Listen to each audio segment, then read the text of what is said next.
How to fix YouTube Playables not showing up. Now in this video, I'm going to show you how you can fix if your YouTube Playables is not showing up on your end. So first is pull up your preferred web browser, or you can even try to run the YouTube application.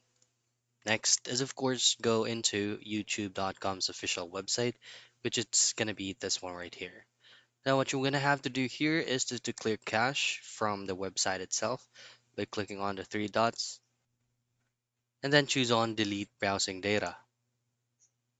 Now, once you got here, it will automatically be redirected into browsing data history. All you have to do is just to choose on last hour, or you can directly go into more, and then you can choose on all time.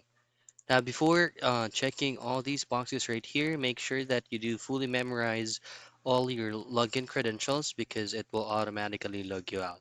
And then just simply click on delete data and try to refresh YouTube's official website to see if it works for you. If it does not, then simply restart your PC and try to rerun the whole process again. And that's it. That is how you fix YouTube Playables not showing up.